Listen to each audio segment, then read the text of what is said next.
কি করেছো মা দুপুরে?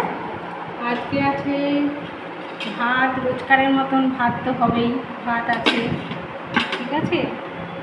আচ্ছা, আজকে তারপরে আছে পটল ভাজা, উচ্ছে ভাজা, এই যে পটল ভাজা, উচ্ছে ভাজা, তারপরে স্যালাড, এটাই আছে, ওটা কিছু নেই। এটাই আছে ডাল, এটাই সকালে যে লুচি ছিল, লুচি খাওয়া হয়ে গেছে। এটা হলো গিয়ে পমফ্রেট মাছ, সর্ষে বাটা দিয়ে করেছি, ঠিক আছে। আর এটা হচ্ছে ডিম কষা কষা করে করেছি, ডিমের তরকারি। আর এটা হচ্ছে যে কালকে পটলের তরকারিটা ছিল, ওইটা করেছি। আর এটা হচ্ছে গিয়ে ভাতে কচু সিদ্ধ দেওয়া আছে, এই কচু সিদ্ধটাকে এই সর্ষে দিয়ে কাঁচা তেল দিয়ে মাখবো। আচ্ছা, হয়নি মাখা, ভাত দিতে দিতে বেরোবে কচু সিদ্ধটা। ঠিক আছে, নেই বস।